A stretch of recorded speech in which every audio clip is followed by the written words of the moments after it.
Ready start. सभापति महोदय, माननीय वित्त मंत्री जी ने जो बजट पेश किया है, इस पर मैं भी अपने कुछ विचार प्रकट करना चाहता हूँ तथा इस चर्चा में भाग लेना चाहता हूँ। इस बजट को बनाने के लिए सभी पक्षों द्वारा वित्त मंत्री जी की सराहना की जा रही है तथा उन्हें बधाई भी दी गई है। मैं इस बजट के संबंध में अपने कुछ विचार व्यक्त करना चाहता हूँ। हर बार सदन में यह कहा जाता है कि देश से बेरोजगारी दूर की जाएगी, गरीबी हटाई जाएगी, किसानों को प्रोत्साहन देना, उनकी तरक्की की जाएगी। हमेशा यह कहा जाता है कि देश में समाजवाद लाने का प्रयत्न किया जाएगा तथा खुशहाली लाई जाएगी।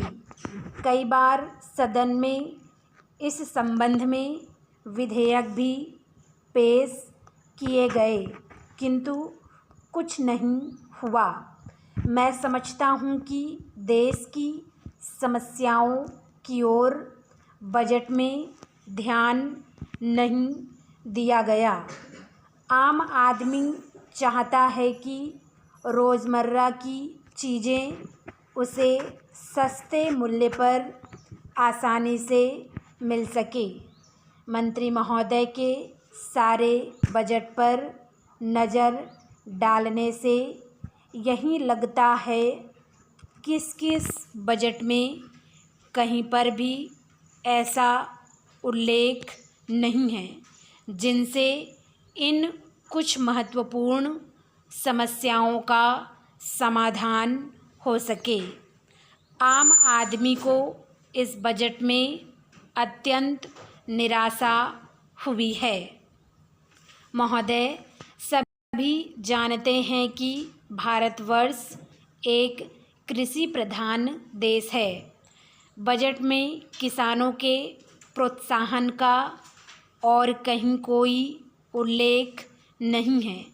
किसान अपने खेत में जो भी गल्ला पैदा करता है, यदि सरकार उसके बेचने या खरीदने की अच्छा व्यवस्था कर दें और किसानों को उनके परिश्रम का उचित मूल्य मिल जाए, तो वे भविष्य में अपने खेत में और अधिक उत्पादन बढ़ाने के लिए प्रयत्न कर सकते हैं।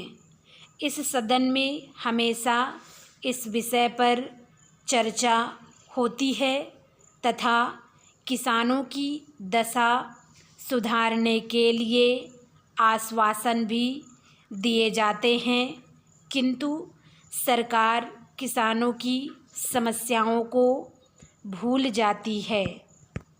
मैं आपके माध्यम से मंत्री महोदय से निवेदन करना चाहता हूँ, बजट में कुछ संशोधन करने के लिए सरकार से अनुरोध किया जाए तथा उसमें महंगाई, बेरोजगारी आदि समस्याओं पर विचार करके कुछ ठोस कदम उठाए जाएं, ताकि देश में जिस उद्देश्य के लिए प्रजातंत्र की स्थापना की गई थी वह पूरा हो सके और आम जनता की भलाई हो सके। महंगाई के बारे में तो अधिक चर्चा करने की आवश्यकता नहीं है, क्योंकि सभी जानते हैं कि इस संबंध में सरकार कुछ भी नहीं कर पाई है। अध्यक्ष जी, यहाँ आए दिन भाषण तैयार किए जाते हैं वे यहाँ पर पेश होते हैं। उन पर धन्यवाद के प्रस्ताव पेश होते हैं और पास होते हैं, लेकिन अपने देश की सेवा तब तक नहीं कर सकते जब तक कोई ठोस काम नहीं करते। जब हम अपने हालत के मुताबिक काम शुरू नहीं करते तब तक हमारा किसी प्रकार से सुधार नहीं हो सकता। इन कामों के लिए सर्वेक्षण करना चाहिए, लेकिन इसका लक्ष्य हमारे सामने नहीं।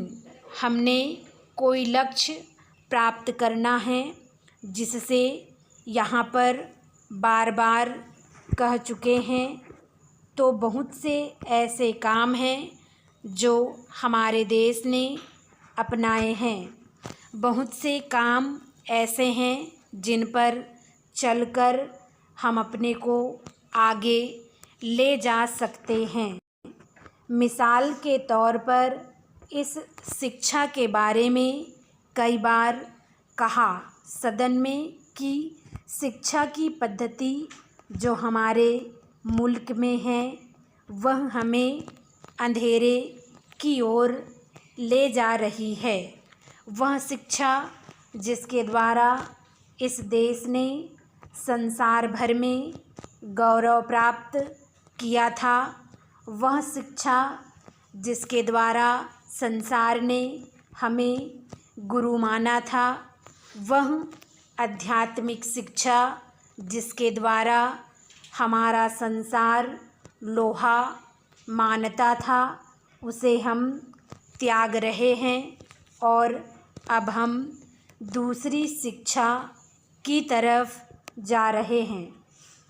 हमारे बच्चे अपने इतिहास को छोड़कर दूसरे मुल्कों के जापान, अमेरिका आदि के इतिहास को पढ़ने में दिलचस्पी लेते हैं। हम अपनी चीज़ों को त्याग कर पश्चिम की नकल कर रहे हैं। मैं विश्वास नहीं कर सकता हूँ कि जिस रास्ते पर हम चल रहे हैं वह हमें कहाँ पर ले जाए। वह शिक्षा जिसके द्वारा हमने सारी दुनिया में मिसाल पैदा की थी, वह शिक्षा जिसके द्वारा त्याग और तपस्या का उदाहरण पेश किया था, उसे छोड़कर अब हम अवनति की ओर बढ़ते जा रहे हैं। अगर हमें अपने जीवन को ऊंचा बनाना है तो हमें वे उपाय करने होंगे जो पहले हमारे देश में विद्यमान थे, लेकिन हम उन उपायों को भूलकर दूसरी ओर भाग रहे हैं। अभी कुछ दिन पहले मैं दिल्ली गया था। मेरे दोस्त ने बहुत ही आश्चर्य में कहा था कि एक फ्रांस के विद्वान दिल्ली आए थे। उन्होंने किसी जनसभा में भाषण दिया और शुद्ध हिंदी में भाषण दिया। मैंने बड़े गौरव के साथ जाकर उन्हें धन्यवाद किया। जब मैंने धन्यवाद अंग्रेजी में किया तो वह कहने लगे कि क्या आपको हिंदी नहीं आती? आप हिंदी में धन्यवाद क्यों नहीं करते?